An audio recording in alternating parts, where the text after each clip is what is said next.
The morning Winifred Hale's world ended, the fog had already swallowed the mountains. It came in low that March of 1883, the way it always did in Tuolumne County, not drifting but pressing, filling every hollow between the pines until the tree line dissolved into a wall of gray. By the time the rooster at the Denton place crowed its first complaint, the logging road that wound past Dryback Camp was nothing but a pale scar disappearing into white. Winifred stood at the cabin door in her nightgown, bare feet on cold wood, watching the last visible stretch of that road for reasons she could not yet name. She held a cup of coffee that had gone cold without her noticing. The cup was her mother's blue tin dented along one side from the journey out of Tennessee 12 years before, and she held it the way a person holds something they have carried so long the weight has become part of their body. She heard the horse first, not arriving but leaving. The particular rhythm of hooves moving at a deliberate walk unhurried the gait of something that has already made up its mind.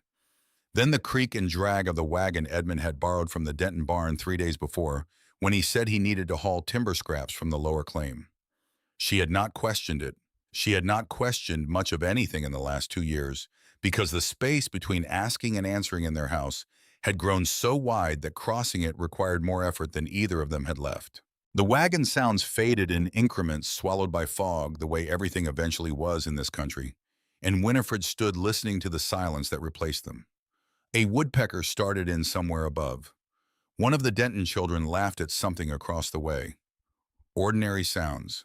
The world continuing its business, while something in the center of her chest registered the particular quality of this silence, as different from all the other silences Edmund Hale had left in his wake over the years. She did not go back inside immediately. She stood until the coffee cup was so cold it pulled heat from her palm, until her feet had gone numb against the floorboards, until Owen appeared at her elbow in his union suit with sleep still thick in his eyes.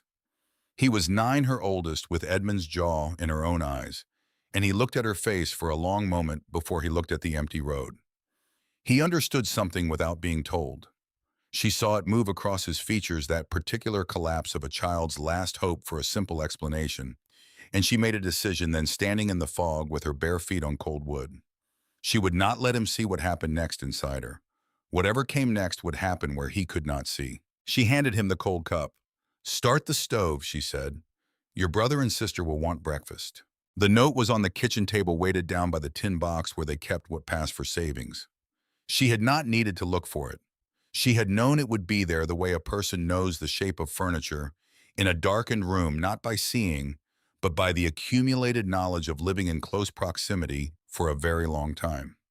She read it while Owen crouched before the stove with a match, while the kindling caught and the first heat began to push against the kitchen cold. "I cannot do this anymore. Don't come looking." 11 words. 12 years of marriage folded into 11 words on the back of a receipt from Stubbs' General Store. She turned the paper over. The other side listed 2 pounds of salt pork, 1 tin of coal oil, a box of cartridges. 43 cents total. Edmund's handwriting was careful on both sides, the same deliberate lettering whether he was recording a purchase or ending a life. She counted what the tin box contained, $29 and some change. He had left it, all of it, and for a moment she could not understand why, before understanding arrived with the cold clarity of creek water in February. He had left the money because he was not a man who wanted to feel like a thief. He wanted to feel like a man who had made a painful but necessary decision, and leaving the money was part of that story he was telling himself as he drove away into the fog. He had also taken the horse, the wagon he had borrowed but never returned, and the Winchester rifle that had hung above the door since their first winter in California. He had left the money, the children, and the set of 6 knives her mother had pressed into her hands on the day she married. The knives hung above the kitchen counter on a strip of leather Winifred had nailed there herself, the blades worn thin from years of use, but kept sharp with a whetstone every Sunday evening. She looked at them for a long time before she folded the note, once put it in the pocket of her nightgown, and went to get dressed. She pulled on her heavy wool skirt, the dark one she wore for work days, her cotton blouse, her apron, her boots that needed resoling. The ordinary armor of an ordinary morning worn into a morning that was not ordinary at all. Owen was watching from the doorway when she came back to the kitchen. "Is Papa coming back?"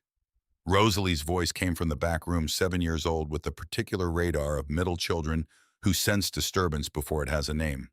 "Get dressed," Winifred said. "Both of you. Wake your brother." She did not answer the question because some questions answered wrong in the first moment become the story a child tells themselves forever.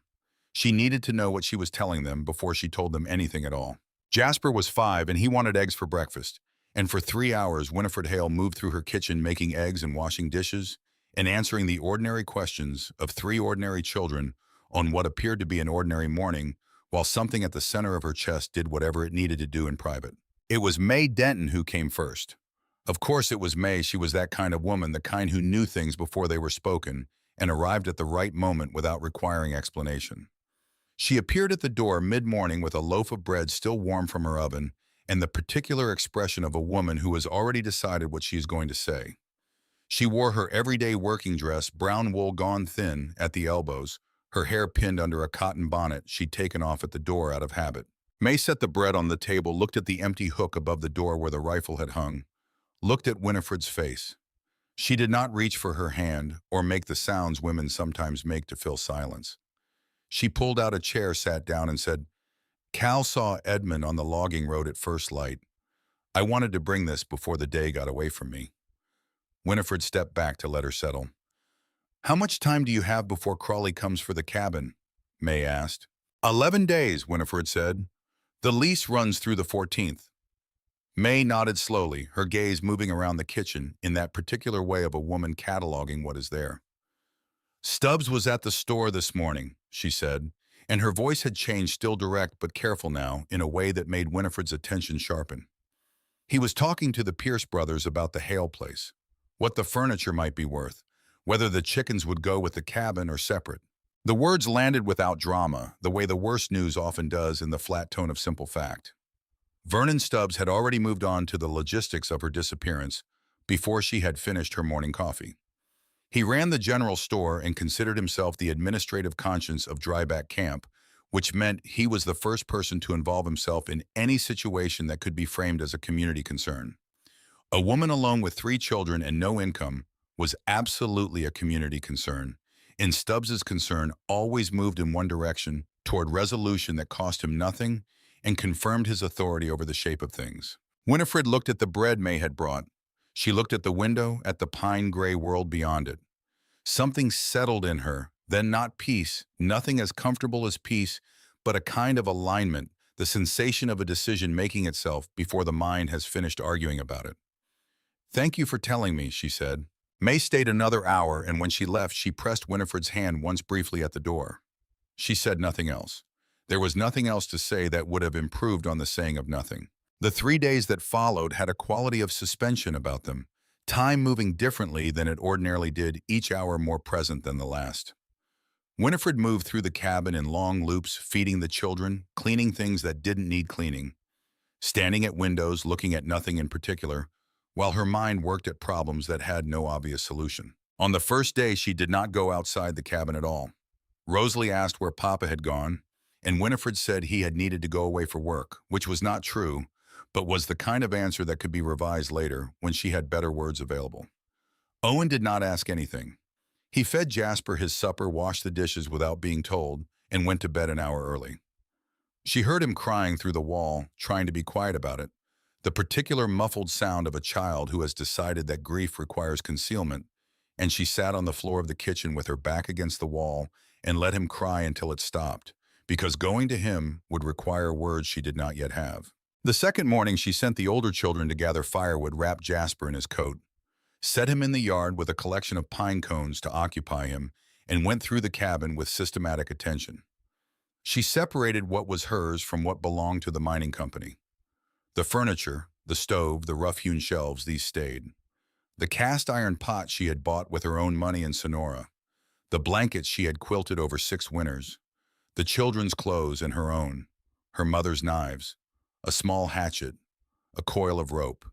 The box of candles, the tin of matches, the whetstone, the 3 books she owned, including the Bible that had belonged to her grandmother. She made a pile on the bedroom floor and looked at it. Whatever she took, she had to carry herself 2.5 miles through forest with 3 children.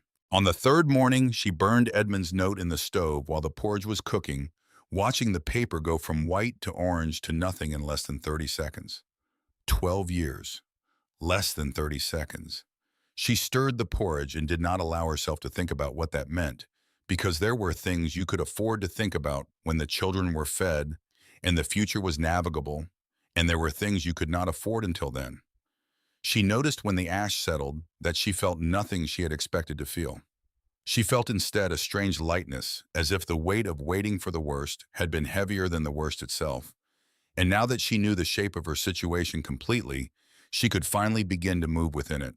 She began walking the forest that afternoon in the hours when Jasper slept and Owen could watch his sister. She told Owen she was checking the south line of timber for deadfall, a thing Edmund had done occasionally, a thing that sounded purposeful. Owen accepted this the way he accepted most things lately, with the quieter eyes of a child who has begun the process of deciding not to ask follow-up questions. She had grown up following her father through timber country in Tennessee, not the sequoia country of California back home. It had been white oak and hickory tulip poplar, the dense Appalachian forest that smelled of earth and old rot. But the principles her father had taught her were the same regardless of species.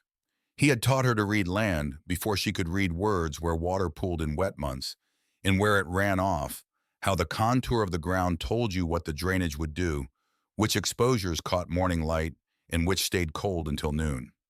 He had taught her the way a man teaches a daughter when he has no sons, with the assumption that the knowledge was going somewhere useful, though neither of them could have predicted quite how useful it would eventually need to be. She did not tell herself she was looking for anything specific. She told herself she was getting to know the land, which was something her father would have done in a new situation. And thinking about what her father would have done kept her moving forward, when stopping felt more natural. She went out 4 days in a row, ranging further each time following the suture, where the pines gave way to the bigger trees, the sequoias that stood at intervals through the lower slopes like columns in a hall built for something larger than human beings. They were not like the trees she had known in Tennessee. The first time she had seen a mature sequoia, she had stood with her head tilted back until her neck ached, watching the canopy disappear into altitude, and she had felt something she later recognized as the specific variety of smallness that is not unpleasant, the kind that comes not from being diminished, but from being in the presence of something so much older than your problems, that your problems temporarily lose their urgency. She noticed moving through the forest on those afternoon walks that the land dropped into a series of shallow valleys as it moved away from the camp, and that the second of these valleys, the one she reached by following a creek upstream for about 20 minutes, was different from the surrounding terrain. It was quieter the way certain natural spaces are quieter than their surroundings, not from absence of sound, but from the particular arrangement of slope and canopy that softened the wind before it arrived. The fog pooled there in the mornings, but burned off earlier than on the exposed hillsides. The ground was higher than the creek by enough to drain well. Her father would have said it was a good place to build something. She found the tree on her 6th afternoon out, when she had almost turned back twice, when her feet were hurting from walking in boots that had developed a split along the left sole, when the light was beginning to go golden, in the way that meant she had perhaps an hour before she needed to be back for supper. She almost walked past it. It stood back from a clearing on the north side of the valley, separated from the main grouping of sequoias by perhaps 100 yards alone, in the way that very large things are sometimes alone, the surrounding trees having ceded a certain radius to its presence. Its trunk at the base was not the straight column she associated with the species. It belled outward instead, flaring like the base of a lamp, the bark deeply furrowed in the color of dried blood, and where it met the ground, it had pushed up ridges of earth that spread away from it, like the feet of something enormous that had been standing in the same place for so long the ground had grown up around it. She walked around it once before she saw the opening. It faced east, almost exactly east, which she would understand the significance of later. At ground level, in the curve of the base where the bark flared most dramatically outward, there was a gap. Not a wound exactly, not the raw, ragged damage of recent injury, more like a doorway that time had finished smoothing, a space where the heartwood had been consumed by some ancient fire, while the outer wood continued its business of living. The edges were the same deep red-brown as the rest of the bark, worn to a texture almost like leather at the height where a person would grip the frame to enter. She stood in front of it for a while, measuring it with her eyes. 4 feet wide, 6 feet tall at the apex of the natural arch. She was 5 feet 4. She would not have to duck. She stepped inside. The interior was darker than the overcast afternoon suggested it would be, And then as her eyes adjusted, it became lighter lit from above by a series of natural openings where the hollow extended upward into the tree's height gaps in the wood that admitted thin columns of diffuse light that moved against the walls as the canopy shifted in the afternoon breeze. The floor was soft under her boots, centuries of accumulated material duff and fallen bark, compressed to something that gave slightly like a straw mattress. The walls were the interior surface of living wood, curved and continuous, a warm reddish brown that held the light differently than the exterior, less rough, almost smooth in places, the way the inside of certain shells is smooth, where the outside is encrusted. She was not a superstitious woman. She had been raised Presbyterian, had attended services in whatever rough-built community hall was closest to wherever Edmund's work had taken them, had believed in the practical benefits of faith without spending much time on its more mystical dimensions.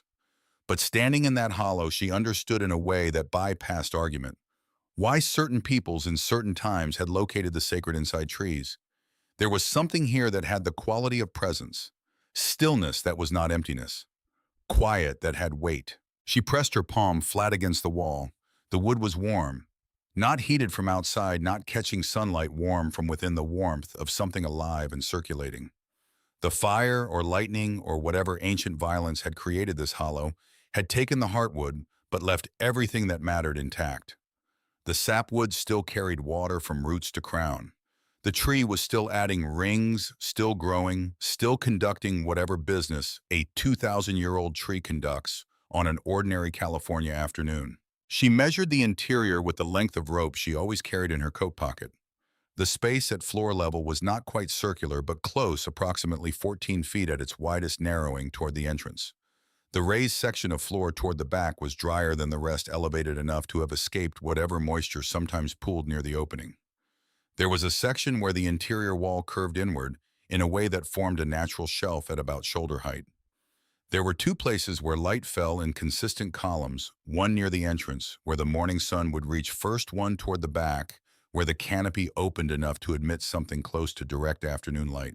She stood in the center of the space and turned slowly, looking at everything twice, noting the details the way her father had taught her, not emotionally but practically, cataloging what was there before deciding what it meant. Drainage: the floor sloped very slightly toward the entrance. Good. Water that entered would exit rather than pool. Insulation: 3 to 4 feet of living wood surrounded her on all sides. Whatever the temperature outside, the interior would trend toward equilibrium, slow to cool, slow to warm, stable in a way no wooden structure built by human hands could match in the time she had available. Ventilation: the hollow rose into darkness above. Warm air would rise and exit through the upper openings. Fresh air would enter below. The tree was in effect its own chimney, passive, constant, requiring nothing from her. Orientation: facing east. Morning light would enter without the wind that came predominantly from the west. The position of the entrance would shed rain without losing the benefit of morning warmth. She was not an architect. She had never built anything larger than a chicken coop, and that had been with Edmund directing and doing the heavier work. But she had watched her father build structures in the Tennessee woods, had heard him explain his thinking as he worked, not for her benefit, simply because he thought out loud, and she had retained more of it than she had ever expected to need. This was not impossible. That was the thought that arrived, not dramatic, not triumphant, simply accurate. This was not impossible. She walked back to the cabin in the last of the afternoon light, moving through the pine-scented dusk, with her mind already sorting and calculating, already measuring the distance from this place to the camp, already deciding what she would carry and in what order.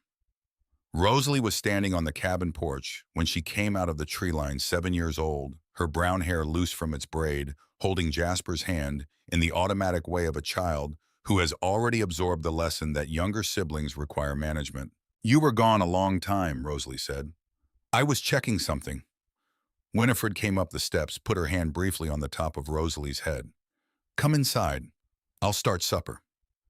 "Is it something good?" Rosalie pressed, wanting to know the category of the thing before committing her energy to it. Winifred looked at her daughter's face in the late gray light and decided something. "Yes," she said. "I think it might be something very good." She did not tell the children. Not yet. There were 5 days remaining before the lease expired, and she needed those days to move without announcement, to sort and plan and prepare without the questions that would come once the children understood what was being proposed. Each afternoon, when the older two were occupied with their own routines, she carried loads toward the valley, not all the way to the tree yet, but to a cache site she had selected at the valley's edge, where a granite outcrop formed a natural shelter. Blankets rolled tight, the cast iron pot, tools, food. She worked in layers the way her father had worked the most important things first in case she ran out of time or luck. On the fourth day, she encountered Cal Denton at the water trough behind the main cabin row. He was a broad-shouldered man with a weathered face that had given up on unnecessary expression sometime in his 40s, not from coldness, but from economy. He managed what remained of Dryback Camp's operations with the diminishing energy of a man presiding over an orderly ending. He looked at her for a moment across the water trough, that particular look of a man who knows things and is deciding how many of them to say. "Crawley's men are coming on the 15th, he said. "Not to give you warning, just so you know the schedule." "I know the schedule," she said. He nodded, looked at the hills. "Stubbs sent a letter to the county administrator's office," he said, still looking at the hills, "about the children's welfare situation." She kept her hand steady on the pump handle. "When? Last week." He turned his gaze back to her face, and there was something in it now. Not apology exactly, but an acknowledgement of the particular unfairness of things. "I wrote a letter myself, the day after. Told them the children were healthy, the mother was capable. County offices are busy people, Mrs. Hale. Letters from mining camps about domestic situations aren't generally their highest priority." He paused. "But I can't promise they stay uninterested indefinitely." She understood what he was giving her, framed as information. A window. Not a large one, not a permanent one, but a window she intended to use fully. "Thank you," she said. He had already turned back toward the equipment shed, his hands in his pockets, his broad shoulders disappearing into the perpetual gray of the camp. He did not acknowledge her thanks. She suspected he preferred it that way. On the fifth night, the last night in the cabin, she waited until all three children were truly asleep. Jasper's small snoring coming through the bedroom wall, Owen's breathing the steady tempo of genuine rest, and she moved through the cabin one final time. She was thorough. She swept the floors she would not be paid back for sweeping. She wiped down the stove. She arranged the company's furniture exactly as she had found it 12 years before, when she and Edmund had arrived in the rain with their Tennessee possessions and the optimism of people who have not yet had time to understand a new country. She took the knives off the wall last, the leather strips she left. The knives she wrapped in a cloth and put in her coat pocket, 6 small weights against her hip. Her mother's hands by proxy, the most important thing she owned. She burned the note in the stove at 2 in the morning, watching the paper go to ash while the cabin was quiet around her. She did not feel the things she had expected to feel. She felt instead a clarity that surprised her with its steadiness, a sensation not unlike what her father had described about the moment you stop fighting a river current and begin working with it instead. The situation was what it was. What remained was not the fact of it, but the question of what she would do next. And that question had an answer she had been walking toward for 6 days through a forest that smelled of pine resin and thyme. She woke the children at 2:30. Owen sat up immediately, alert before he was fully conscious. Rosalie required a moment. Jasper she carried, still mostly asleep, his head heavy on her shoulder, his breath warm against her neck. She had prepared what she would say and delivered it straightforward, the way her father had always delivered information he expected to be acted on. "We're leaving tonight. We're going somewhere better. I need everyone to be very quiet and very steady because it's dark and the path is uneven. Owen, you carry the canvas pack. Rosalie, you carry the blanket roll." Rosalie blinked in the candlelight. Then, with the practicality of a child who needs to categorize before she can commit, "Is it an adventure?" Winifred looked at her daughter's serious, sleep-creased face and felt something move in her chest that she could not name precisely, some compound of grief and pride, and the particular terror of being responsible for small people in a world that accommodated them with limited interest. "Yes," she said, "it's an adventure. Get your coat." They went out into the dark. The fog had come in again, thick enough that the lantern cast a diffuse glow, rather than a beam lighting their immediate feet, but nothing beyond. Winifred led with Jasper balanced on her left hip, the pack on her back, the lantern in her right hand. Owen followed with the canvas pack, walking with the careful placement of a child who has decided that careful is what this moment requires. Rosalie came last, the blanket roll clutched to her chest, watching her footing with absolute concentration. 2.5 miles through forest in the middle of the night, Jasper woke fully about a mile in and rode the rest of the way on her hip with his arms around her neck, watching the fog move through the lantern light with the focused attention of a child for whom newness is still primarily interesting rather than frightening. Owen said nothing the entire walk. She could hear him behind her, his steady, careful footsteps, his breath in the cold air. She could hear him thinking. They reached the tree as the first gray of approaching dawn began to separate sky from tree line. She had carried Jasper for 2.5 miles. Her left arm was trembling. She set him down, took his hand, and led the three of them to the eastern face of the great trunk. The entrance was exactly as she had left it. She held the lantern up inside the hollow.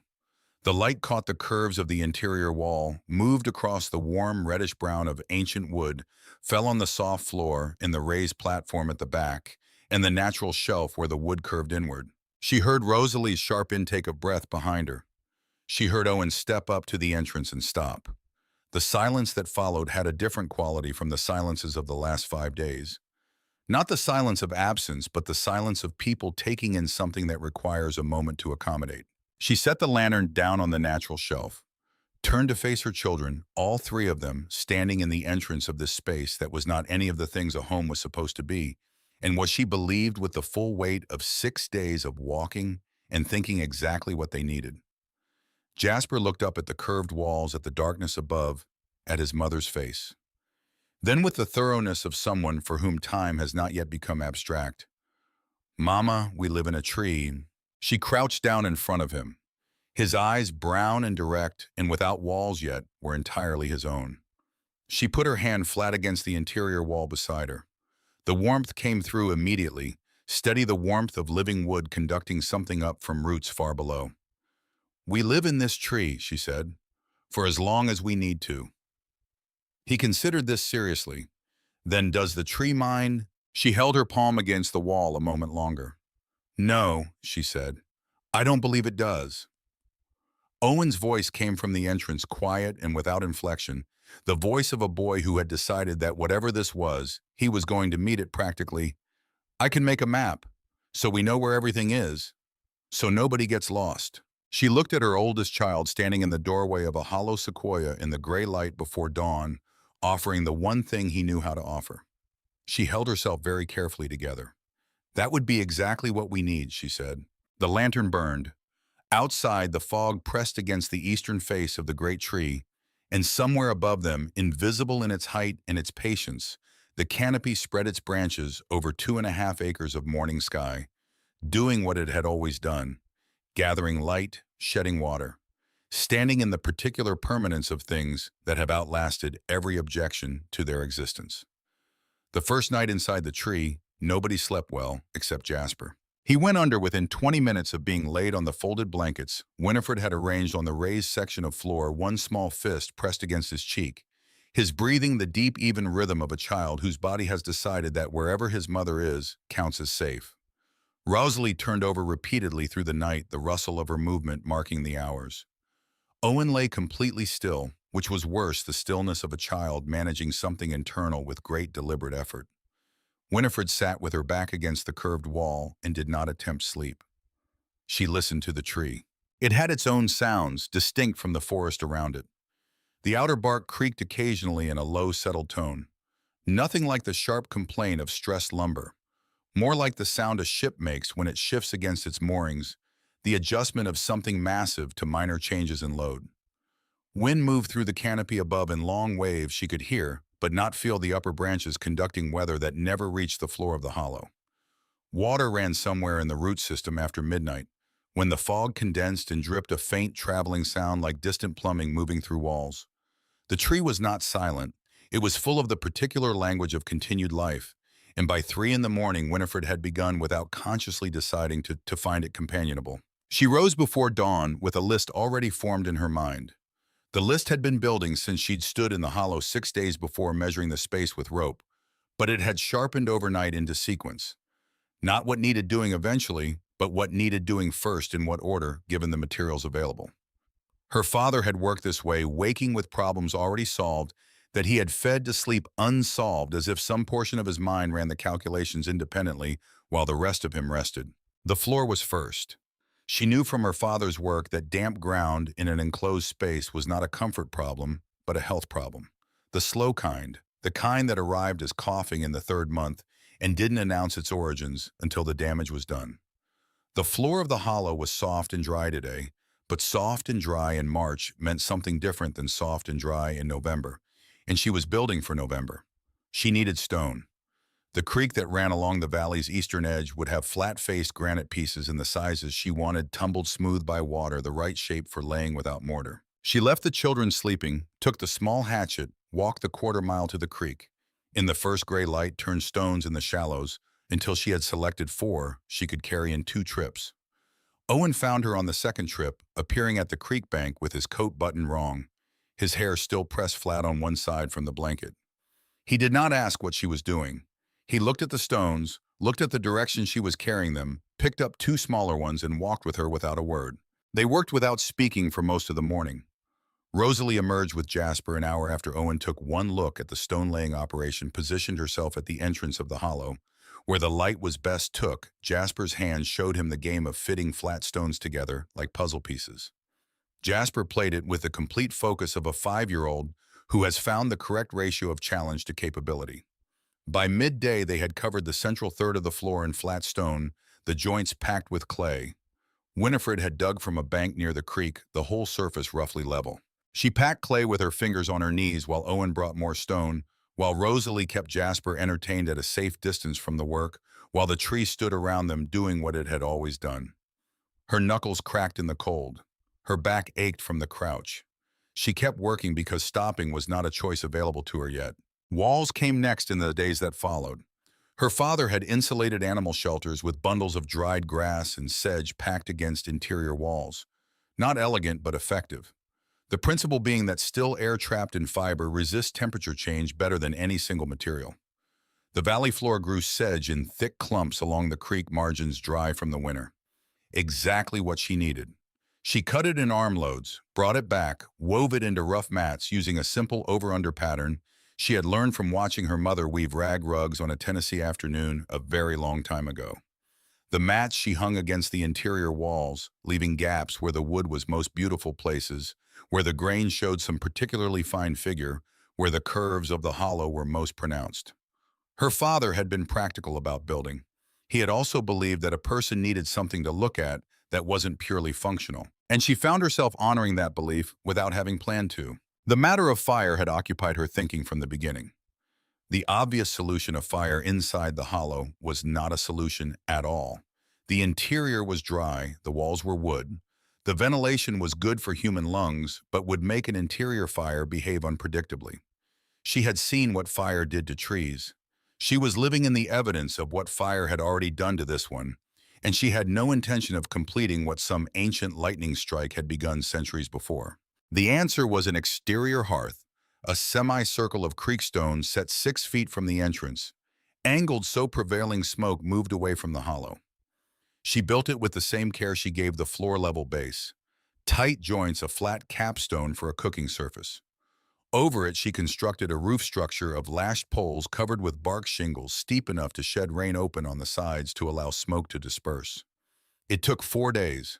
On the evening of the 4th day, she built the first real fire set, the cast iron pot over it with water from the creek, watched the smoke rise correctly into the early summer air. Owen appeared beside her without sound, the way he had of arriving quietly, and stood watching the smoke. His observation came out flat and empirical, offered without preamble. The smoke goes up straighter when the wood is dry. Yes, she said, a pause, then, I'll keep the dry wood separate from the rest. He began maintaining a wood supply that same week. It was not a sign, not requested. He simply began doing it, cutting, splitting, stacking, rotating the oldest pieces to the front in a system that emerged from his own reasoning about airflow and drying. He never asked for instruction. When something didn't work, he adjusted it. This was, she recognized, not a child learning a skill from the outside in. This was a child discovering the shape of his own competence, and she made room for it by staying out of his way. Rosalie's knowledge of the surrounding forest expanded in a way that was less like learning than like recognition, as though the forest were reminding her of things she already knew from some earlier life. She began with what Winifred pointed out, the wood sorrel that grew in patches near the creek, edible, and slightly tart, the miner's lettuce that carpeted the shadier ground, the young fern fronds that came up in April and could be eaten briefly before they toughened. Then Rosalie began identifying things Winifred had not shown her, pointing to a cluster of mushrooms on a fallen log and asking with a 7-year-old's directness, "These ones are good or bad?" They worked it out together. Conservative in their conclusions, the rule being that anything unconfirmed went in the observation pile rather than the cooking pot. The lesson they both remembered came in late April. Rosalie brought in a handful of small berries she had found along the south-facing slope, red and glossy, and Winifred, distracted by the smoky lamp she was attempting to improve, said to set them aside until she could look. Rosalie ate 3 before supper. By full dark, she was doubled over with stomach cramps that lasted through the night and halfway into the next morning. Not dangerous, Winifred assessed quickly and clearly against the edge of real fear, painful, but not the worst. Rosalie lay on her blankets, pale and miserable, absolutely rigid with the specific humiliation of a child who has made a preventable mistake. When it passed, she got up, went back to the observation pile, studied the remaining berries for a long time. Then she began a catalog. She had no paper for several weeks until May Denton arrived with supplies. She kept the catalog in her memory until then, organized by shape and color and location, building a mental taxonomy that she would later transcribe in handwriting so precise it looked like type. That one bad afternoon produced over the following years an encyclopedic knowledge of the valley's edible and dangerous plants that would eventually prove more valuable than anything she might have learned from a classroom. Owen's map grew from a single sheet to 3, then 6, drawn on the backs of whatever paper he could obtain, the scale shifting as his territory expanded. He paced distances rather than estimating them, marking his count at intervals, calculating ratios from known measurements. He was wrong often in the early versions, distances compressed or stretched angles slightly off, and he corrected without frustration, going back to the source, rewalking the route, comparing the result to the page. The corrections interested him more than the accuracy. He was not trying to produce a beautiful map. He was trying to understand why the first version was wrong, and that distinction made him over time something more precise than simply good at drawing. She set snares in the first week using wire she had brought from the cabin. The first week produced nothing. She reset with corrections, walked the lines each morning before the children were fully awake, returned empty-handed 4 days running. On the 5th day, the nearest snare held a rabbit not large but real, and she stood over it for a moment, doing nothing, not from squeamishness, but from relief so acute it required a breath before it could be acted on. That evening, Owen drew the snare locations on his map in a small diamond symbol he devised himself. He explained it without being asked. Squares were for permanent things. Circles were for living things. So a diamond for a snare seemed right.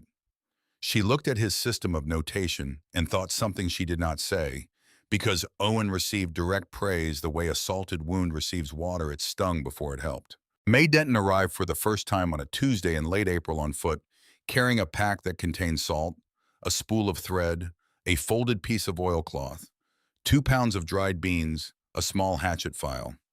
She set these items on the stone floor of the hollow and looked around with the careful eyes of a woman who sees things fully before commenting on them.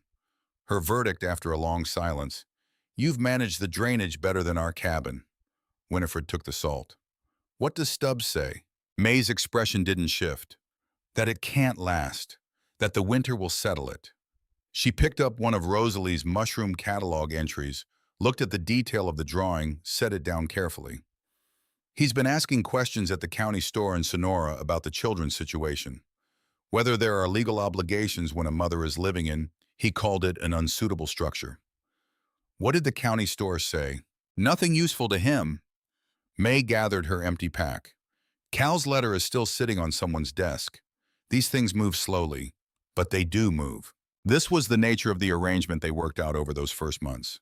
Not friendship exactly, though it was warm, but a practical alliance between 2 women with different resources, making different calculations. May brought what she could carry without raising questions. Winifred sent back smoked meat dried mushroom collections. Rosalie had curated once a jar of the pine needle tea she had learned gave the children their color back after the pale weeks of early spring.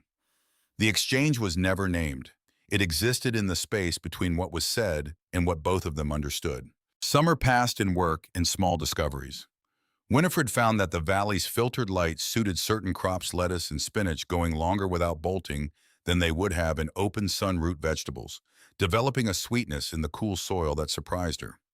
She expanded the stone hearth, built a simple drying rack from lashed branches, learned by trial which would produce the best smoke for preserving meat. Each success was incremental rather than dramatic. Each failure a recalibration rather than a defeat. The whole enterprise moving forward with the slow accumulation of competence that comes only from daily practice over time. Jasper spent his days following his mother and sister through the valley, absorbing the forest the way water absorbs into dry ground completely and without visible effort. He named the birds by their calls before he could name them by sight. He tracked deer movements through the meadow grass by reading disturbance patterns that took Winifred months to see clearly. He was not learning the forest the way Owen learned his maps through deliberate systematic effort. He was simply becoming fluent in it, the way a child becomes fluent in a language spoken all around them, before they understand that fluency is something that can be taught. Vernon Stubbs arrived on a morning in November with 3 men from the camp, their boots loud on the fallen needles, their arrival announced by Jasper's appearance in the hollow doorway with wide eyes. She was at the exterior hearth tending the morning fire, her wool skirt dark with the cold damp of the season, her apron over it. She did not retreat inside. She turned to face them across the stone-ringed fire, a cooking fork in her hand, the smoke moving correctly upward in the still air. Stubbs was a large man with the build of someone who had done physical work once, and the bearing of someone who had decided that remembering that work qualified him to judge it in others. He wore his authority the way he wore his good coat on ordinary days, as though the occasion warranted it, regardless of circumstances. He spoke for several minutes about responsibility, about suitable conditions for children, about the approaching winter, about what decent people were obligated to do when they saw a situation developing badly. He was not unkind in the surface texture of his words. He was the particular variety of unkind that wears concern as its outermost layer, the kind that requires no enemy, because it has convinced itself it has only the sufferer's best interests at heart. She let him finish. The fire crackled between them.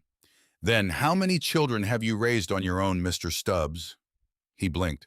I have 3 of my own, with a wife, with a house, with a store that extends you credit whenever you need it. She did not raise her voice. There was no need to raise it when the facts were sufficient. I'm asking what you've built without those things. What you fed your children with when there was nothing to buy and no one to ask. The 3 men behind him were very still. When you can answer that question honestly, she continued, I'll listen to your opinion of how I'm managing mine. She turned back to the fire. This is open land, Mr. Stubbs. You're welcome to leave whenever you're ready. He left. He took his 3 men with him, their footsteps retreating through the needles, the sound diminishing into the quiet of the valley. She stood at the hearth after they were gone, her heart moving faster than her face had shown looking at the flames under the pot. Owen came to stand beside her after a moment to shoulder at her elbow height, looking in the direction the men had gone. His words came out already decided. He's going to keep trying. Yes, she agreed. Then we'll keep being here. He said it without drama as a plain statement of how he understood the situation. The only appropriate response to the world's persistent skepticism being simple continued existence. She turned back to the pot. Hand me the salt. December arrived with 3 days of warning pressure, dropping temperature, falling in increments that had their own logic, the forest's particular pre-storm silence that came from birds sheltering early. She had been watching these signs for 2 weeks, filling the food stores with whatever speed the diminishing light allowed. The hatch cover she and Owen had built for the floor cache, a hinged flat of old boards, fitted over the excavated space below the stones. She checked twice to make certain the fit was tight. The smoked meat wrapped in cloth, the dried mushrooms in sealed tin containers, the pine nut stores Rosalie had spent 3 weeks accumulating.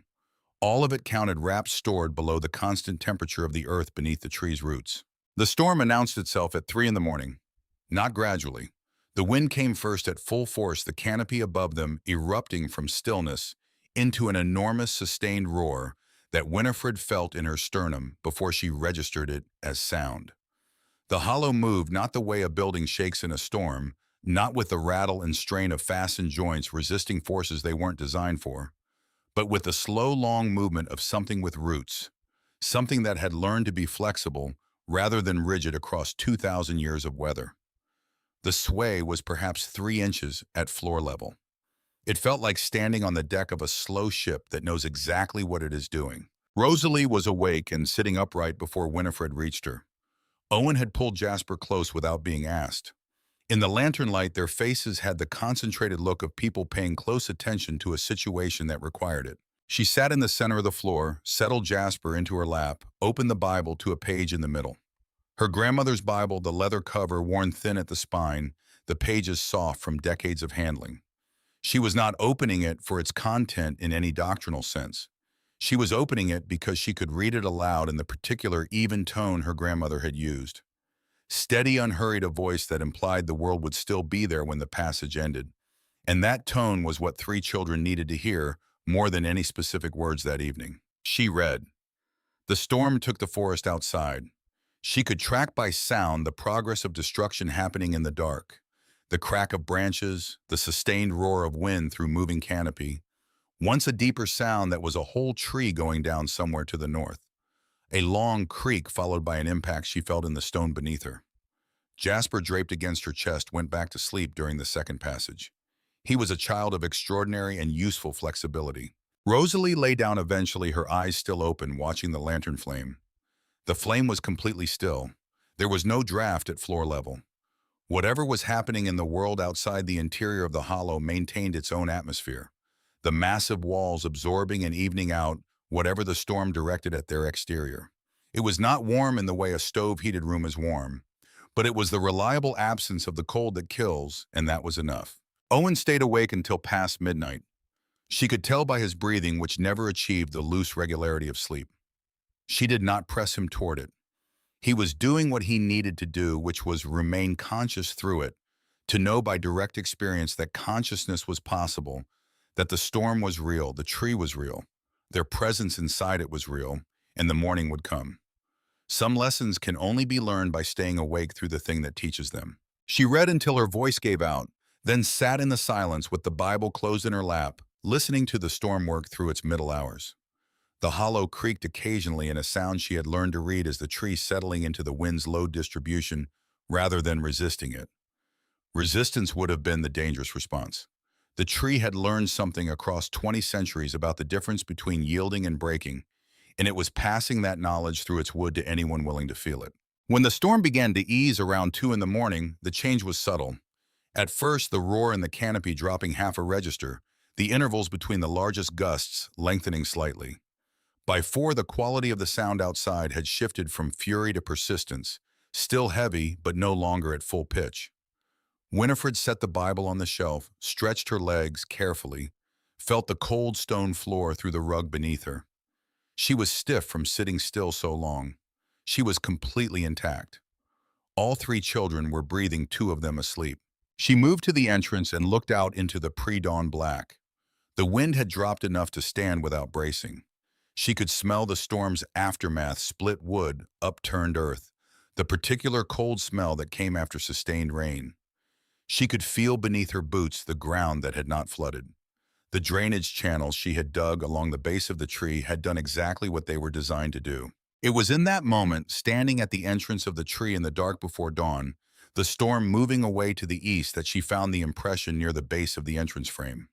The light was barely there, the first tentative gray of approaching dawn, and her attention was on the larger landscape. But something made her look down, some peripheral registration of a shape that didn't belong to the random patterns of forest floor. A boot print, clear enough in the softened earth to show heel and toe. A man's boot larger than her own. Pointing toward the entrance, then angled away, the second print showing the beginning of a turn. Someone had walked to the entrance of the tree during the storm and then walked away. She crouched over the prints for a long time, the dawn coming up slowly around her. She had been inside all night. Whoever had stood here in the height of last night's storm, in the dark, in the wind and the rain, had come to the entrance of the tree and found them already accounted for. Had stood here for some time, she tried to read the depth of the print, the compression of the earth, then left. No knock, no announcement, just the coming, the standing, the going. She straightened, looked in the direction the second print pointed northeast back toward the main trail that led to Dryback Camp. The print was the size of a working man's boot, narrow at the heel in the way of a man who walked with his weight forward. She had seen that specific gate crossing the camp yard 100 times over the last 12 years. She went back inside, put more water on to heat, fed the children when they woke, did not mention the print. She would not know until later in the day what the storm had done outside. 2 cabins in the camp had roofs torn free. The equipment shed's eastern wall had collapsed inward. 3 men were injured by falling branches. Vernon Stubbs had spent the worst hours of the storm in the back corner of his building with his wife wet from a ceiling leak, listening to his storefront porch pull away from the frame in the wind.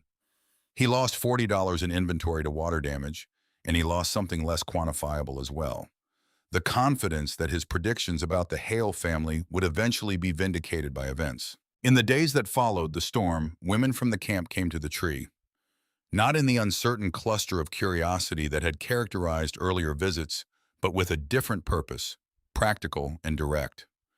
3 of them arrived together on a Wednesday morning, their wool coats damp from the walk, their boots leaving a line of prints along the valley path. They had heard how the Hale place had come through while their own structures failed around them, and they wanted to understand why. Winifred showed them. She walked them through the drainage channels, first the shallow trenches that directed water away from the entrance rather than allowing it to pool. She explained the principle of the stone floor, the thermal mass it provided, the way it held the day's residual warmth through the coldest hours of night. She showed them the grass mat walls demonstrated by pressing a palm against the bare wood and then against the insulated section so they could feel the difference for themselves. She explained the ventilation: the hollow's height created warm air rising and exiting through the upper openings while fresh air entered below. Why the interior never accumulated the stale, damp heaviness of a sealed cabin in wet weather. She did not lecture. She showed them the thing, explained its reason, answered their questions in the same register she had always spoken, in practical and without condescension, the way her father had taught her when she was the one asking questions she didn't yet know enough to ask properly. The women listened with the attention of people who have just lived through something that revealed a gap in their knowledge, which is the most productive form of attention there is. One of them, a woman named Pearl Briggs, whose husband ran the ore crusher, looked at the food cache beneath the floor hatch for a long time without speaking. Then, "How long has that been down there?" "Since October," Winifred said. Pearl looked at the contents, the careful wrapping, the systematic arrangement. Everything dry. Everything dry. Pearl looked at her own hands, then back at the cache. The calculation happening behind her eyes was visible, the translation of what she was seeing into what it would have meant for her own household through the last week's storm. She closed the hatch carefully, the way a person closes something they have decided to think about seriously. The men came later with less certainty and more noise about it. Several of them offered to help rebuild the mended porch structure the storm had damaged, and this time Winifred accepted because the offer was genuine rather than conditional, and because she had learned the difference between help that comes with an agenda and help that comes from one competent person recognizing the work of another. They built it in a day, 4 men who knew how to use their hands and didn't require management. Owen working alongside them with the focused attention of a boy filing everything away for future use. When they were done, one of the men, a quiet Norwegian named Eriksson, who had said almost nothing the entire day, stood back and looked at what they had built and then at the tree behind it and said to no one in particular what he thought: "This will outlast every cabin in the camp." He said it as simple observation without romance, the professional assessment of a man who has spent his working life understanding how structures fail. Then he picked up his tools and walked back to camp. Winifred heard it from the other side of the hearth, where she was setting water to boil for the evening meal. She did not respond, but she carried the sentence with her through the rest of that day, like something she had found in the forest that turned out to be exactly the right size for the hand. She waited 3 days after the storm before going to the camp herself. Not from hesitation, but from calculation. The camp would be occupied with its own damage assessment, its own arguments about who owed what to whom, its own sorting of the storm's aftermath into categories of fixable and not. 3 days gave those conversations time to exhaust themselves. It gave Stubbs time to stand in the wreckage of his porch and understand in whatever private accounting a man like that maintains what his predictions had cost him in credibility. She left Owen in charge of his siblings on a Thursday morning, told him she would be back before the light changed, walked the 2.5 miles to Dryback Camp. Cal Denton was at the water trough. He looked at her approaching across the yard with an expression that moved through something and settled into its usual economy. She stopped across from him. Neither of them spoke for a moment. Then she reached into her coat pocket, withdrew a cloth-wrapped package of smoked venison, held it out. A genuine giving from what they had, not a gesture of surplus, which made it different from charity in a direction she was deliberate about. He took it, turned it once in his hands, set it on the edge of the trough. Then, with the closest thing to directness he ever permitted himself, "You came through it." "We did." She put her hands back in her pockets. "How's the Stubbs building?" A pause that contained a very precise quantity of satisfaction. "The porch is gone. Storage room took water. He lost about $40 in inventory." Another pause. "He was in Sonora 3 days ago." She understood what that meant. Stubbs in Sonora meant Stubbs at the county administrator's office, the next escalation in a sequence that had been building since before the first frost. She thanked Cal without making it sound like thanks. A slight inclination, a look held a moment longer than ordinary conversation required, then walked to May's cabin. May was on the porch, restringing a broken clothesline, her fingers working the knot with automatic efficiency. She looked up when Winifred reached the steps. Her words arrived directly as May's always did. "He told the administrator the children hadn't been seen in 6 weeks, that there was no way to verify their welfare." "Has he been to the tree?" "No." May pulled the knot tight. "But he doesn't need to go. He only needs to say he's concerned and repeat it to the right people." This was the distinction Winifred had been turning over since Cal's first warning, the gap between what was true and what could be officially established as true. Her children were healthy. They had come through a significant storm in better condition than many families in proper cabins. But official concern did not require evidence of actual harm. It required only the sustained assertion of potential harm, repeated with confidence to the right people. She walked home through the pines with this problem accompanying her like weather coming from the wrong direction. What she had was the tree standing exactly where it had always stood, unchanged in its simple material fact. The children were in it. They were alive. The question was whether anyone with authority would come far enough into the forest to see that, and whether seeing it would be enough. Howard Greer arrived in April. She heard him before she saw him, the particular rhythm of someone navigating unfamiliar terrain, placing feet carefully, pausing to check direction. Rosalie appeared at the hollow entrance with the news, "Man coming, he doesn't know where he's going." Greer was perhaps 40, lean in the way of someone who traveled for work carrying a leather satchel that had been expensive once.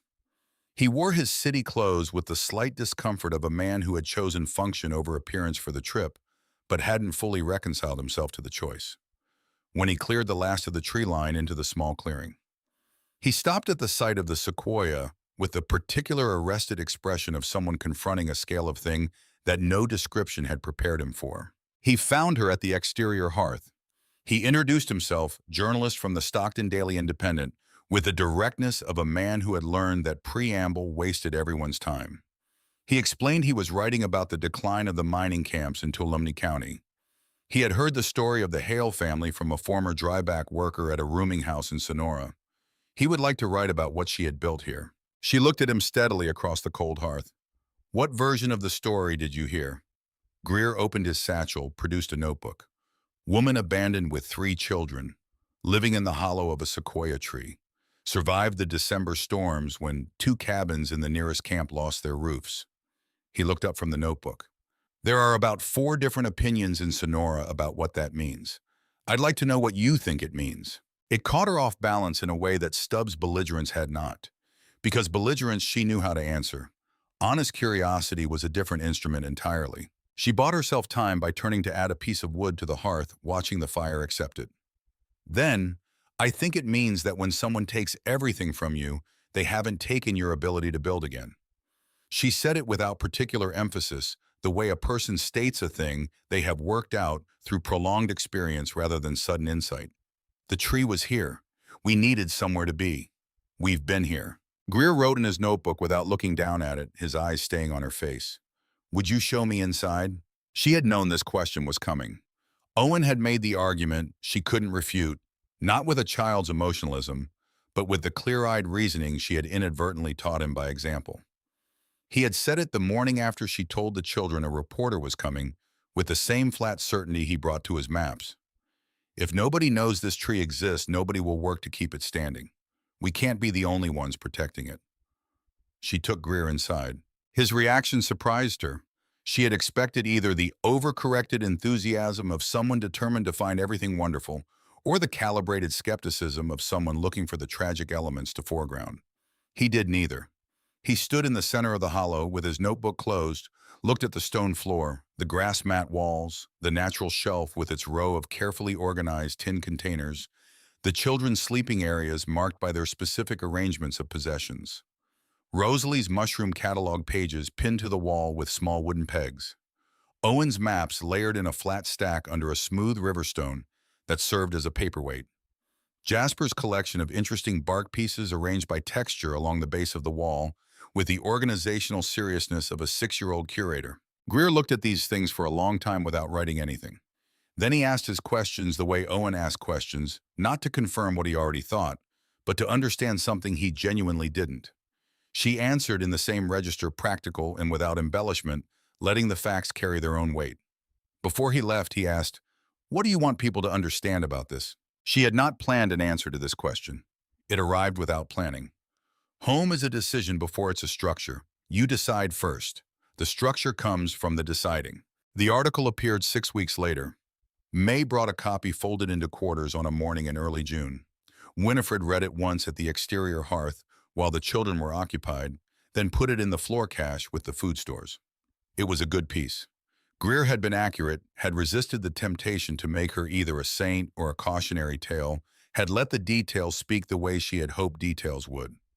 The San Francisco Chronicle picked it up within the week. Letters began arriving at the Sonora post office, addressed to Mrs. W. Hale of Tuolumne County, forwarded by the postmaster who had taken a personal interest in the situation. Rosalie read every letter. She organized them by origin, then by sentiment, then by the specific questions people asked a filing system that revealed more about Rosalie's mind than about the letters themselves. She kept them in a wooden box Owen had jointed together from scrap boards, the lid fitted with the precision that had become the signature of all his constructed things. It was a Tuesday in August when Edmund came back. She knew from the quality of Owen's silence before she saw who had caused it. She was behind the tree, checking the drainage channel that had partially silted in over the summer, and she heard Owen stop moving in the way he stopped moving when something required his full attention. She came around the base of the trunk and found Owen sitting on a root buttress with his map materials looking across the clearing. A man at the tree line, the particular way he stood, 17 months. Edmund had the look of someone who had been reduced by weather and circumstance to something closer to his essential components, the additions stripped away what remained more honest than what had been there before and no more useful. He was thinner. His coat was someone else's, slightly too broad at the shoulder. He stood at the edge of the clearing without moving forward the way animals stand when they are deciding between directions and have not yet committed to either. She walked toward him, the distance of half the clearing, then stopped. She would not make him come all the way. She would not cover the distance herself. What remained was the middle ground, and she let it stay between them. He looked at her face with the specific attention of someone reading information, measuring the changes 17 months had made. Then his gaze moved past her to the tree, to the exterior hearth with its stone construction, the covered porch structure, the orderly wood pile, the chicken enclosure built in the spring. He looked at all of it for a long time without speaking. His voice, when it came, had the texture of something that had been used for difficult work and had not yet recovered. The children. Are they healthy? Yes. A pause. I saw the article in Stockton. He looked at the tree again, then back at her. I came to see. No. The word was not cruel. It was complete the way a closed door is complete. It occupied the space where a longer answer would have been less honest and more exhausting for both of them. He understood it the way a man understands a locked door. He stood for another moment in the clearing with the August light coming through the canopy and the particular broken columns of high summer. Then he reached inside his coat, withdrew a small cloth pouch, set it on the nearest root buttress, and stepped back. He did not look at her when he did it. He looked at the tree. Then he turned, walked back to the tree line, disappeared into the pines without looking back. She stood in the clearing for a time after the sound of his footsteps faded. Rosalie had appeared in the hollow entrance. She had seen it, or enough of it. Her face held the careful stillness of a child storing something for later something she understood well enough to know she didn't yet understand fully. She would not ask today. She would ask when she was old enough to know what she was really asking, and Winifred would answer then. The pouch contained $11. She put it with the food stores without comment, without ceremony. She did not tell Owen. Rosalie kept it in the same internal storage where she kept other things too large for ordinary conversation. The knowledge lived in the space between mother and daughter for decades until Rosalie set it down in her own words on a page intended for her children's understanding rather than anyone else's judgment. The California Preservation Society found them in the spring of 1891. A man named Aldous Webb arrived with two colleagues, all of them carrying the equipment of people who measure things for institutional purposes. They had been directed to the valley by a ranger who had read Greer's article and followed its geographic suggestions until he found the tree by the same method Winifred had used 8 years before following water upstream into the lower valley. Webb had read everything available about the sequoia species before arriving, had brought a measuring tape long enough for the trunk circumference, had questions prepared in a sequence that revealed the seriousness of his purpose. He measured the tree for 2 hours while his colleagues took notes. Then he sat across the exterior hearth from Winifred and explained what the society was attempting to do in California catalog. Significant trees build the case for preservation. Legislation established the principle that certain natural features had value that preceded and exceeded their commercial utility. He said they wanted to include this tree in their formal catalog. He believed it had a reasonable chance of achieving protected status under legislation moving through Sacramento. Then he asked her to sign a document attesting to the tree's significance, her direct knowledge of it as a living structure, her observations of its condition over 8 years of continuous habitation. She read the document twice. It was longer than Edmund's note by about 400 words, which felt appropriate for something she intended to be held to. If this goes through, she asked, what happens to people who might want to cut it? Webb's answer was careful. The answer of a man who knew what promises could be made and which ones he wasn't authorized to make. It would be classified as public land. No private timber contract could touch it. She picked up his pen, signed her name in the deliberate lettering her mother had taught her. Each letter formed with care the signature of a woman who had signed very few documents in her life and intended each one to mean exactly what it said. Winifred Hale. 8 years in this valley had not changed her handwriting. Some things held their shape regardless of circumstance. The protected status came through in 1893. Webb sent a copy of the official documentation by post. She read it, folded it, put it in Rosalie's box of letters. Owen made a notation on his most current map, a small square at the location of the tree, permanent, the symbol he used for things that were meant to stay. The notation took him 30 seconds. He had been leaving that space open for years. Dryback Camp closed entirely in the summer of 1895. The remaining families left in a succession of departures that stretched across 3 months, each one reducing the population of the valley further until the last wagon disappeared up the logging road and the camp was empty ground. Cal and May Denton held a dinner before they went, a proper dinner with a table brought outside and enough chairs for everyone remaining. Winifred walked in from the tree for it. May had made a pie from preserved apricots. Cal had opened a bottle he had been saving for an occasion that merited it. They sat in the Dentine yard in the early summer evening with a view of the hills going amber in the last light, and nobody spoke about ending for the entire meal. They talked about Owen's recent work, a survey contract he had obtained at 17 through a combination of his map reputation traveling ahead of him to Sonora. They talked about Rosalie's intention to study at the nursing school in Sacramento the following year.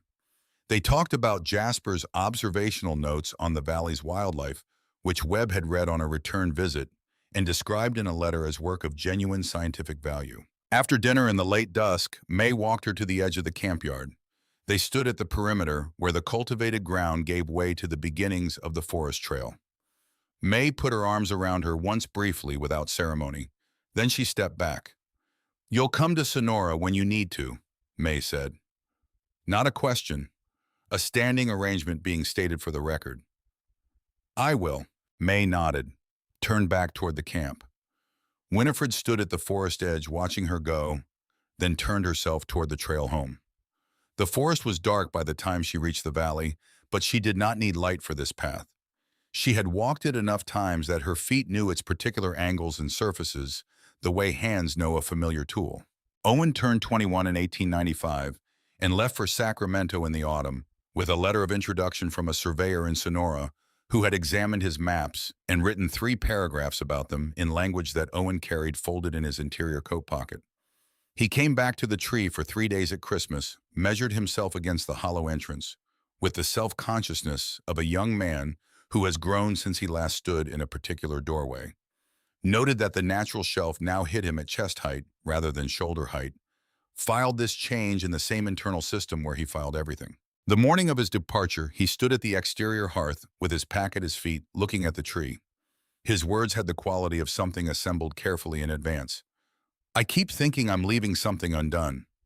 She had looked at him, this tall young man who had arrived in this valley at 9 years old carrying stones because his mother was carrying more. "You're not leaving something undone," she told him. "You're starting something you couldn't start from here." He picked up his pack. The look he gave her before he turned toward the trail was the most direct look she had received from him since childhood, when children have not yet learned to modulate the full force of what they feel in order to protect themselves from its visibility. Then he walked into the trees without looking back the way she had taught him to go toward things completely. Rosalie left for Sacramento the following spring. Her departure was louder, more provisional in feeling. She packed, repacked, came back twice to retrieve things she had forgotten, held Jasper for a long moment in the clearing before she finally walked away. At the tree line, she turned once and looked at the sequoia with an expression Winifred recognized as the attempt to store something precisely enough to retrieve it accurately later. She was going to need that image, her face said. She intended to keep it in good condition. Jasper stayed longest suited to it in the way he had always been suited to it. The same child who had watched fog move through lantern light on the first night without fear. The same child who had asked whether the tree minded sharing its space with them. He spent his teenage years building a complete observational record of the valley's ecosystem, the migration patterns of its birds, the population cycles of its deer, the behavior of its creek across the different seasons. Webb, on his 3rd visit in 1894, had called the records important, with the measured enthusiasm of a man who does not use that word loosely. Jasper had received this with a thoughtful nod, the response of someone who had already known it, but was grateful for the confirmation from someone in a position to judge. He left in 1903 at 25 for a position with the Bureau of Forestry that would become the Forest Service 2 years later. The position had been offered specifically because of his 2 alumni records.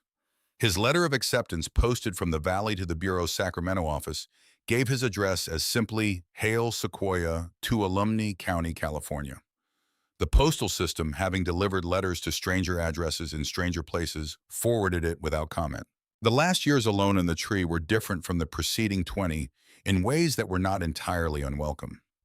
The quiet was of a different quality, not the silence of a space waiting to be filled, but the silence of a space that had been fully used and rested now in that fullness. She cooked for one, which produced a strangeness of proportion that never entirely resolved itself. She walked the valley in the mornings with a thoroughness she had not always had time for when 3 children moved in directions that required her attention to move with them. She thought about Edmund occasionally in the evenings when the work of the day was done and the fire at the exterior hearth had gone to coals. Not with longing, not with bitterness, but with the detached consideration of someone examining a historical event whose consequences they have long since absorbed into the structure of who they are. He had made a calculation in March of 1883, and she had made a different one, and the intervening years had been the demonstration of where each calculation led. She did not wish him ill. She did not wish him anything in particular. She had simply, at some point she couldn't precisely locate, stopped being in any relationship with his choices, and that cessation had freed up a quantity of interior space she had put to considerably better use. The letter from Rosalie arrived in the autumn of 1905. It was not the first letter to suggest this. Rosalie had been suggesting it with increasing directness for 2 years, the suggestion evolving from a question to an invitation to a statement of desire. And in this version, it had arrived at the form of a simple declaration: I want you here, Mama. Not because you can't manage, because I want you here. She read it twice, thought about it for 3 weeks. In November, she began sorting what to take, and the process revealed how little was hers in the way of objects, how much of what the hollow contained had been built into it rather than brought. The cast iron pot was hers. The knives were hers, still sharp, the blades thinner now from 22 years of the whetstone, but balanced perfectly to her hand. The Bible. Rosalie's letterbox. Owen's first map pressed flat and fragile from being carried in her coat pocket across 5 different seasons because she had never found a more important place for it. She went through the food stores, left what could be left, dismantled nothing. The grass mat walls she left in place. The stone floor she swept once, not from obligation, but from the same instinct that had made her sweep the company cabin in the hours before her eviction. The instinct that some forms of care are owed to a place, regardless of whether it will notice or remember. The morning she left was clear, the first genuinely cold morning of November 1905. The sky between the sequoias, a hard blue, that belonged to that specific combination of season and altitude. Rosalie had come for her the evening before, had slept in the hollow for the last time, had woken early. Said nothing at breakfast that wasn't necessary. She stood at the entrance of the tree, turned and looked inside the lantern she was leaving on the natural shelf, the stone floor catching the morning light in the same way it had caught light on the first morning 22 years before. The space was exactly as she had found it, except for the modifications her living had made permanent. The shelf, the floor, the worn path between entrance and hearth, the smoke-darkened wood above the entrance frame from thousands of cooking fires worth of accumulated years. She pressed her palm flat against the doorframe. The wood was warm in the November cold, warm the way it had been warm on the very first morning she had pressed her palm against the interior wall and felt something alive conducting itself through the wood. Still conducting, still circling route to crown the uninterrupted commerce of a living thing that had been at this particular work for 2,000 years before she arrived. She took her hand from the frame. "Come on," Rosalie said from behind her, her voice careful with something she was choosing not to say, because some things are better honored by silence than by speech. She picked up her bag, walked into the November morning.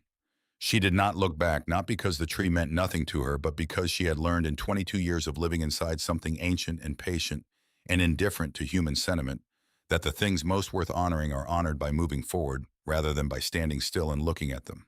The tree stands in Tuolumne County, California, in a valley accessed by a trail that follows water upstream from the eastern slope. It has stood there for 2,000 years. It stood before Winifred Hale found it, and it will stand long after every person who heard her story has also become part of the ground. At its base, facing east, the natural hollow opens into a space that is warm in November, when the surrounding air is cold, dry in December, when the ground is wet, quiet in all seasons, with the quiet of something that does not require external validation of its existence. The floor is stone. The walls still hold in places the ghost of grass mats that were there long enough to leave their impression in the wood. The natural shelf is empty now. Light comes down from above in the same columns. It has always come down, shifting as the canopy shifts, marking time in the only way the tree has ever marked it, by the movement of light, by the accumulation of rings, by the slow addition of years to years to years, without ceasing. The path between the entrance and the place where the exterior hearth once stood is still worn faintly in the accumulated duff of the forest floor. A century of seasons has softened but not erased it. If you know what you are looking at, you can see where someone walked every day for 22 years. Winifred Hale died in 1921 in Rosalie's house in Sonora, in a room with a window that looked east toward hills she had known for most of her adult life. She was 69. Rosalie was with her. Owen arrived by train from Sacramento in time. Jasper drove through the night from the Northern District on roads still mostly unpaved in the mountain sections and arrived before dawn. She had not written her story down. She had not given interviews in the last decade, had not attended the small ceremony when the tree received its official designation, had not sought any audience for what she had done beyond the practical necessity of Howard Greer's article in the year when the county administrator's office was a real threat. When a reporter from the Sonora newspaper asked her in 1915 what she wanted people to understand about her life, she had looked at him with the same level attention she had turned on every situation that required assessment. "I don't have an opinion on what people understand. The tree is still standing. My children are well. The rest of it isn't mine to control." She was right that it wasn't hers to control. The story went where stories go, through other people's telling, through the imprecision of time, through the accumulation of what proves, and the dropping away of what doesn't. What remained was the minimum necessary. A woman, a tree, a decision made on the ninth day after everything was taken from her. The distance between those elements collapsed across the telling until they were the same thing. The decision was the shelter. The shelter was the family. The family was the proof that when the world removes everything it thinks you need, it has not removed the one thing that makes the rest possible. The proof stands. It has always been standing. It will keep standing long after the last person who can name it is gone, doing what it has always done, which is simply to remain.